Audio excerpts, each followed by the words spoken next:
Mr. Crosby here, with what I hope to be the first of a number of videos aimed at GCSE students studying Latin, although some A-level students may find them useful at the start of their course. Now, unless you happen to be unfortunate enough to be one of my students, in which case you'll do exactly as you're told, how you use these videos is entirely up to you. I think they're ideal for a setting where you can work independently, perhaps at home, only after you've identified a particular aspect of the grammar that you want to work on. Make use of the pause function on the video because this will allow you to stop, take stock of what's been said, maybe go back and listen to something again if you didn't get it the first time, or just be selective in what you're doing. There will be some activities provided in these videos and opportunities to pause and have a go at them before I reveal the answers, but don't let that be the end of the matter. Make sure you practice whatever you've looked at, particularly in the context of a full passage, be that a past paper, something in a textbook, or just something your teacher's given you. Right, enough of my introductory spiel. Let's get started with this episode, which is all about identifying and forming participles. So what is a participle? Well, a participle is a verb that has been turned into an adjective, and therefore it describes a noun. So an example of a participle in English would be a running river. You see, running has been made using the verb to run, but now it's describing the river, and so a sentence with a running river in it would need a main verb as well. In Latin, there are three types of participles. And we're going to look at the first one here, the present participle. So I've got the verb amo, and I've cited its principal parts, amo, amari, amawi, amatum. Below this is the present participle that has been made using the verb, which is cited amans, amantis. And we translate this present participle as loving.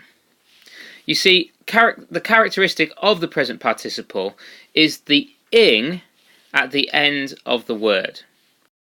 So the example I just gave of a running river would be a present participle because you've got ing within running. To make the present participle in Latin, you're going to need the present stem, which is taken from the first two parts of the verb, which in amo's case is am. The a that we see in amans, amantis, is just the characteristic vowel that's associated with verbs like amo, i.e. the first conjugation. And then finally, you need to add uns and untis onto the end to turn it into an adjective. The first word is the nominative singular, and the second word is the genitive singular. So the more observant of you will realise that, given that this is the genitive, the is tells me that this is going to be using third declension endings. If you're unfamiliar with third declension endings, that's something you may want to go back and revise.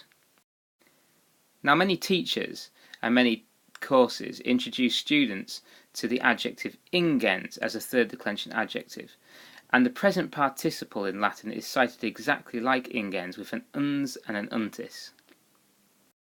Now, some students may want to know how the present participle differs when dealing with different verb conjugations. So here we have moneo, representing the second conjugation.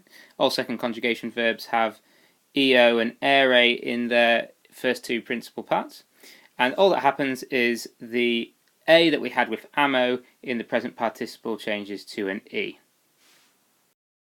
A third conjugation verb like rego, with an o, ere in its first two principal parts, also takes an e in the participle.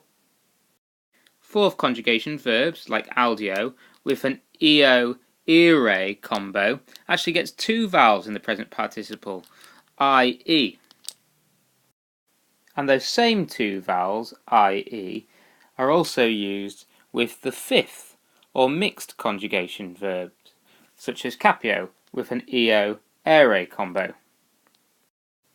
If you're one of those students that would like some practice in forming your own Latin present participles, then what you should do is try turning these 5 verbs into the present participle in Latin and translate them into English.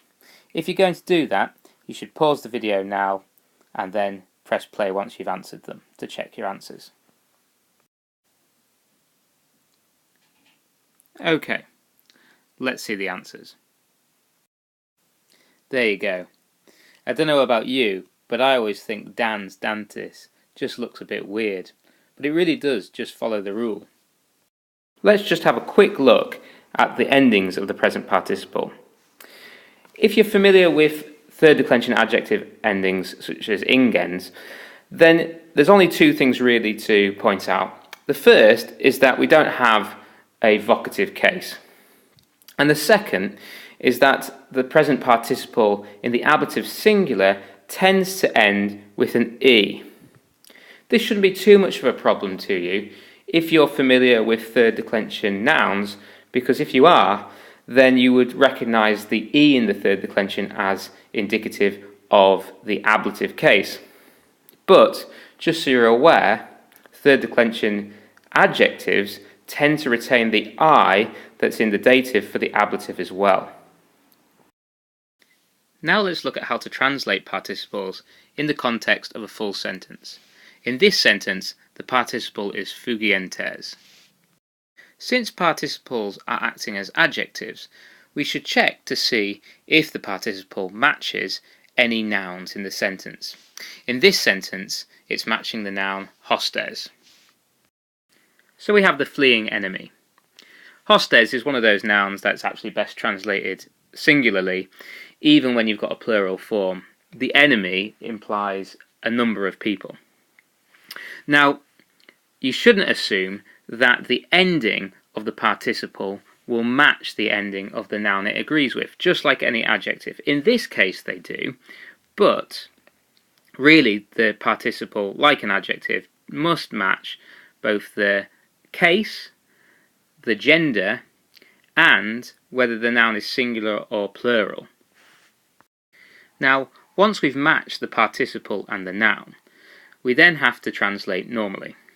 You see, seeing hostes fugientes, we don't actually know whether it is in the nominative or the accusative just based on the endings. So, as normal, we should start with the verb and look at vidimus and see that the subject is we, based on the ending imus. Therefore, hostes could not be the subject, and therefore it must be the object in the accusative case.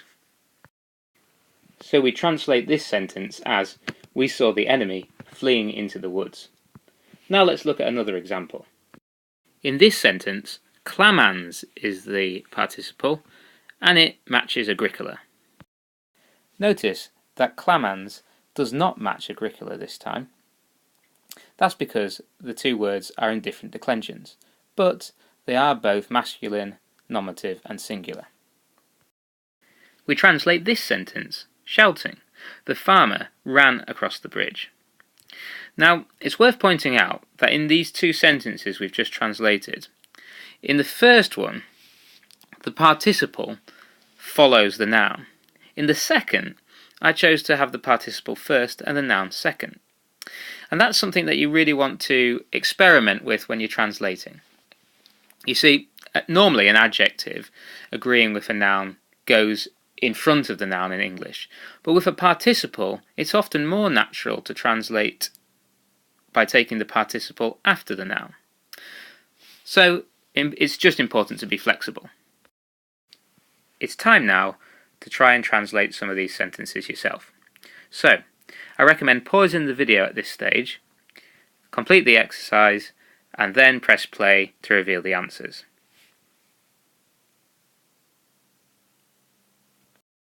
Here they are. Just note that the he in question 1 could easily have been translated as she. I didn't supply a pronoun to give a clue as to the gender. Also, the I in question 4 is spoken from a female perspective because it was wissa sum, not wissus sum.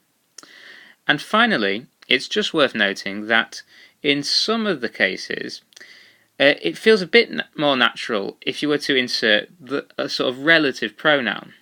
And the best example of that is question 2. Because it would sound quite natural to say, I gave gifts to the slave girls who were working. Just before we leave the present participle, there's one irregular participle to be aware of, and that is from the verb eo, I go.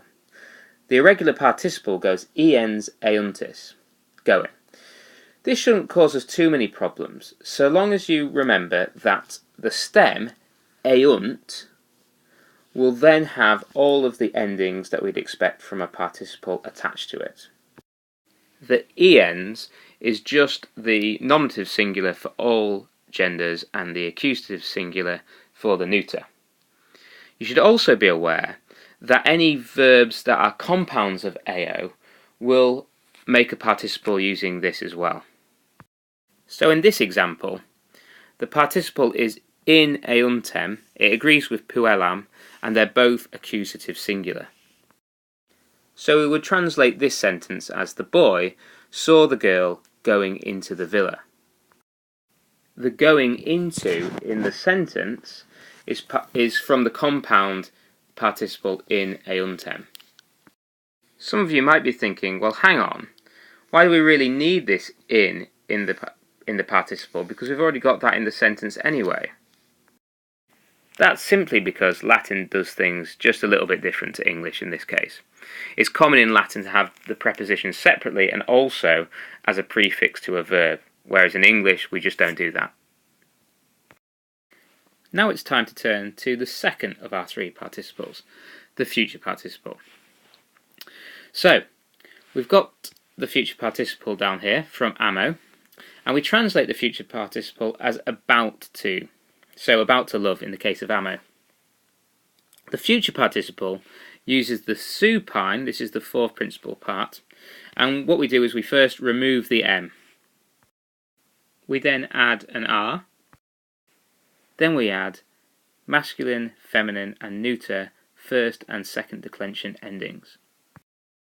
Most teachers and Latin courses introduce first, second declension adjectives with the adjective bonus, and if you have met bonus, then you'll recognise these endings from it.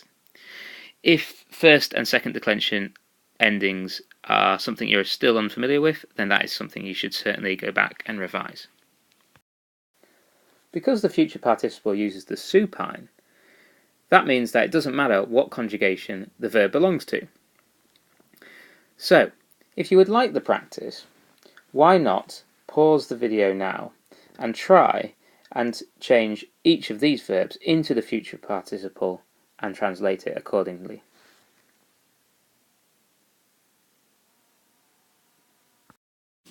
And here they are. Just like with the present participle, we need to make sure that the future participle is matching the correct noun.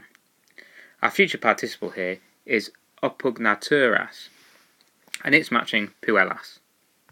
We translate this sentence as, I captured the girls about to attack Caesar. Another close call for Caesar.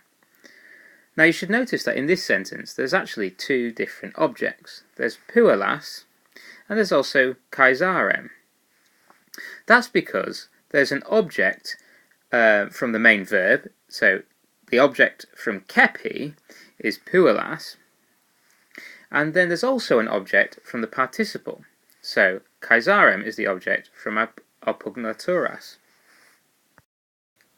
Now have a go at translating these sentences, all containing a future participle. Like before, you probably want to pause the video at this stage, have a go at them all, press play, and check your answers. So here are the answers. Now, it's worth noting that to make a more natural translation with the future participle, you may, like at times with the present participle, want to insert a relative clause. A good example would be number 4. It certainly suits a relative clause around about here, because you would say more naturally, I gave a kiss to my mother who was about to leave. You also may want to add the word when in some of these cases. So a good example might be number 2. Hannibal, when he was about to move his horsemen, caught sight of the Romans, is a good translation in this case. Similarly, number 5, the father, when he was about to return to the city, bought flowers for his wife. The final participle we need to look at is the perfect participle, which is passive. So we translate the perfect participle as having been something. In this case, with ammo, having been loved. You can probably work out that the perfect passive participle is made using the supine just like the future participle. But here it's even more simple, because all we're doing is turning that supine into a first, second declension adjective with the us, a, endings. I think it's so simple, in fact, that I haven't even provided you with some practice on this one. We're going to go straight into looking at how to translate these in the context of a sentence. This sentence will do. So the perfect passive participle in this sentence is edificati. It's from edifico, and it means having been built. It agrees with the noun muri. Because I'm very sensible, I always start with the verb first in the sentence, and this verb at the end, defenderant, tells me that it's a third person plural verb, a they verb, and so I can work out that muri edificati is actually the nominative. This sentence translates then as, having been built, the walls defended the town well. And that's well as in performance, as in I played well, not the noun well, like a well you draw water from. Silly. So time to practice this final participle. I'll just say before you start, watch out for number 3, because the participle in number 3 can actually grammatically agree with 2 different nouns, but only one will make sense. So, when you're ready, pause the video, have a go, and then press play for the answers.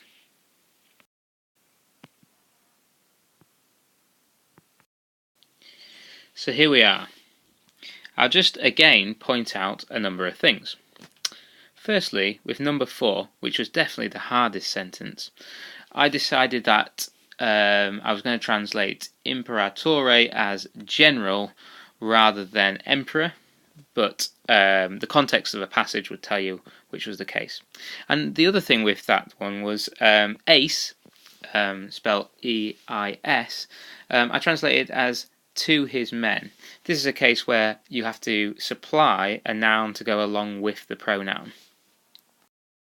I'll also point out that just like with the other 2 participles, the perfect participle often lends itself to being translated using a relative pronoun. So for example, in number 1, you might translate that as the slave was bringing the letter which had been written. What you mustn't do, however, is make the perfect passive participle active unless you're absolutely certain that you know who performed the action.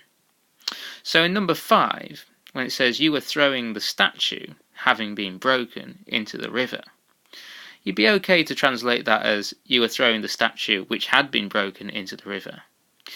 But it would be a bit risky to translate it as you were throwing the statue which you had broken into the river, because we don't really know who broke the statue. We just know that the you that are being addressed are the ones that are doing the throwing. But we're not quite done yet, because although we've done all 3 of the types of participle, it's worth looking separately at how these participles form when dealing with deponent and semi-deponent verbs. Here's a deponent verb, conor, conari, conatus sum, I try. And we've got the present participle, conans, conantis, trying, with the ing for the present participle. You can see that this participle forms exactly like all the other present participles. Conor happens to be in the first conjugation of verbs, and so conans looks very much similar to amans that we met right at the start of the video. Now it is actually technically possible to work out what conjugation a deponent or a semi-deponent verb belongs to, but that's beyond the scope of this video. So if you're wanting that, then you probably have to investigate that yourself. The future participle is translated with that characteristic about to. It forms in virtually the same way as any future participle. And that's possible because if you look at the first person perfect of the deponent verb conatus sum, you have there something that's almost identical to the supine with which to build your participle. The same can be said for the perfect participle, but there is a slight difference in the way we translate it, because we don't have having been, but rather just having tried. But it's not actually the perfect participle that should surprise us with deponent verbs, because those that are familiar with deponent verbs will know that they are a bit backwards, in that if they look active, we translate them passively, and if they look passive, which they normally do, we translate them actively. So we really would expect the perfect participle to suddenly become active. The surprising thing is actually that the other participles are also active. So the thing to remember for deponent verbs, and this also holds true for semi-deponent verbs, is that all three of the participles is active. And if you just remember that, you won't go wrong. So we come to it at last, our final exercise. You know the drill. If you would like to practice these, press pause now, complete the exercise, and when you're ready, press play and check your answers. There you go. Well done if you got them all right, especially number 4, which I think was particularly hard. We'll end this video with one final thought. Some of you will be aware that in Latin sentences sometimes either an adjective or a pronoun may appear without a noun written down in the sentence that it agrees with. Look at this sentence. Imperator suos prope flumen possuerat.